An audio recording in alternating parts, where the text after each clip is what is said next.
그 후에 예수께서 그 어머니와 형제들과 제자들과 함께 가버나움으로 내려가셨으나 거기에 여러 날 계시지는 아니하시니라. 유대인의 유월절이 가까운지라 예수께서 예루살렘으로 올라가셨더니 성전 안에서 소와 양과 비둘기 파는 사람들과 돈 바꾸는 사람들이 앉아있는 것을 보시고 노끈으로 채찍을 만드사 양이나 소를 다 성전에서 내쫓으시고 돈 바꾸는 사람들의 돈을 쏟으시며 상을 엎으시고 비둘기 파는 사람들에게 이것을 여기서 가져가라. 내 아버지의 집으로 장사하는 집을 만들지 말라 하시니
화요일입니다. 오늘 또 주님과 함께 복된 하루가 되시기를 축복합니다. 성전은 거룩해야만이 성전입니다. 어떤 이유로든 성전은 그 거룩함을 잃어버리면 성전이 아닙니다. 거룩함은 종교적인 의식에서 비롯되는 것이 아닙니다. 찬란한 치장이나 모인 사람의 숫자로 인정되는 것도 아니죠. 거룩함은 하나님의 임재에서부터 시작이 됩니다. 따라서 하나님의 임재가 있어야만이 성전은 비로소 그 거룩함을 지니고 성전이 될 수가 있는 것입니다. 하나님의 법궤도 하나님의 임재가 없으면 평범한 괴짝에 지나지 않습니다. 엘리 시대의 블레셋과의 전쟁에서 크게 패하자 엘리의 아들들이 법궤를 앞세우고 전쟁에 참여했습니다. 그러나 전쟁이 왜 일어났는지 하나님께 묻고 하나님의 인도함을 따라서 전쟁을 해야 될 터인데 하나님께 묻기는커녕 하나님의 의도와 상관없이 법궤만 메고 전쟁에 나가자 전쟁에 그만 패하고 말았습니다. 군사 무려 3만 명이 죽고 엘리의 두 아들 홈니와 비느하스도 죽고 메고 갔던 법궤까지 빼앗기고 말게 된 것입니다. 법궤를 앞세웠는데도 전투에서 참패를 당했던 이스라엘의 모습에서 하나님이 함께하지 않으면 어떻게 되는지를 잘 알게 되는 그런 사건이 되었습니다. 그런데 예수님께서 6월절 명절을 맞이하여 찾아가신 예루살렘 성전이 바로 그러했습니다. 하나님의 임재가 없는 성전, 그런 성전은 결국은 사람 냄새만을 풍기고 있었습니다. 예수님은 그래서 분노하신 것이죠. 채찍을 잡고 모두를 두렵게 할 정도로 격렬하게 분노하신 것은 바로 이런 이유 때문이었습니다. 그래서 예수님을 분노하게 했던 성전의 모습들을 오늘 아침 살펴보도록 하겠습니다. 첫째로 성전이 더럽혀지고 있었습니다. 성전을 찾는 사람들의 마음에 경건함이 없었던 것입니다. 성전뜰에는 값을 흥정하는 소리가 가득하고 또 다투는 소리가 오고 가고 상인들과 이런 실랑이를 벌이고 성전으로 들어오는 사람들의 눈빛은 이미 예배자로서의 경건함을 상실했고 마음에는 하나님을 경외함이 담겨 있지를 않았습니다. 미술가인 에드워드 세하고가 거리에서 만난 거친 집시 아이들을 영국에 있는 한 사원으로 데리고 갔습니다. 근데 그 아이들이 이상하게도 사원에 들어간 순간부터 아주 정숙하고 조신하게 행동을 했고 심지어 집으로 돌아가는 때에도 매우 진지했고 저녁이 될 때까지 평상시에 거친 성격으로 되돌아가지를 않았다고 합니다. 본능적인 경외심이 교육을 받지 아니한 심령 속에도 있었던 것입니다. 성전에는 바로 이런 경건과 경외가 있어야 합니다.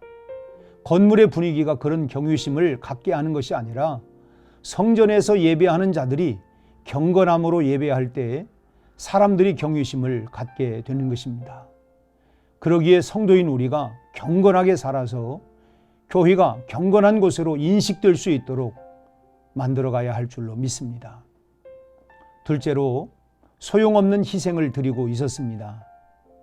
이제는 동물로 희생을 드리는 형식적인 제사의 시대는 지나가고 단 한 번의 예수 그리스도의 십자가의 희생으로 말미암아 과거와 현재 그리고 미래의 인류의 죄를 속할 제물로 예수님께서 와 계신 것입니다.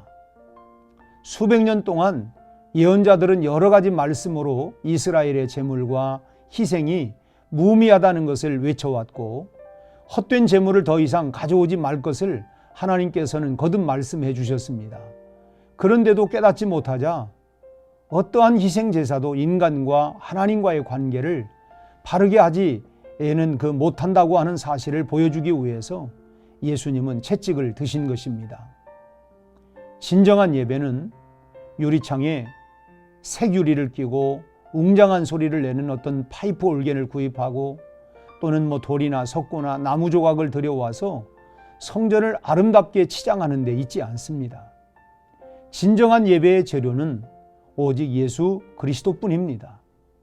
그러기에 다른 무엇으로 예배를 경건하게 하려고 할 것이 아니라 우리 마음에 예수님을 온전히 모시는 것이 바로 경건한 예배의 핵심이라고 하는 사실을 우리는 분명히 알아야 할 것입니다.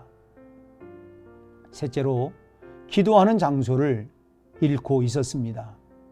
주님은 내 집은 만민이 기도하는 집이라고 말씀하셨죠. 만민이 기도하는 집이라고 하는 것은 이방인들도 기도할 수 있는 집이라고 하는 것입니다. 그런데 당시에는 이방인들이 들어와서 기도할 수 있는 이방인의 뜰에서 장사가 벌어진 것입니다. 그까짓 이방인들의 기도터야 없다 한들 무슨 상관이겠느냐라고 하는 마음의 반로가 바로 이와 같은 행동으로 나타나게 된 것입니다. 하나님을 만나려고 하는 이웃들이 하나님께 나가는 것을 오히려 어렵게 하는 배타성이나 오만한 태도가 있다고 하면 우리는 단호하게 버려야만이 성전이 하나님의 임재가 있는 예배의 터전으로 회복될 수가 있을 것입니다. 또 하나님의 임재가 있어야만이 믿음의 법궤를 맬 때에 요단강이 갈라지고 여리고가 무너지는 것입니다. 사랑하는 여러분, 우리 교회를 성전다운 성전으로 만들어갈 수 있기를 바랍니다. 하나님의 영광을 드러내는 믿음의 역군들이 다 되시기를 주님의 이름으로 축복합니다. 함께 기도하시겠습니다. 아버지 하나님, 아름다운 장식품으로 꾸미는 멋진 건물로서의 성전이 아니라 예수 그리스도가 우리 삶의 주인이고 우리 교회의 주인이 되는 그런 성전이 될 수 있도록 하나님, 너희가 하나님의 거하시는 거룩한 성전이 되라고 말씀하신 것처럼 우리 한 사람 한 사람이 하나님의 임재를 경험하는 예배 성전이 되게 하시고 우리 교회 또한 하나님의 거룩함을 드러내는 성전이 될 수 있도록 축복하시고 은혜를 베풀어 주시옵소서. 그래서 우리가 세상 사람들로 하여금 짓밟히는 맛없는 잃어버린 소금이 아니라 맛을 내고 빛을 발할 수 있는 그런 소금과 빛의 사명을 감당하는 거룩한 성전의 모습을 회복하게 하여 주시옵소서. 예수님 이름으로 기도하옵나이다. 아멘.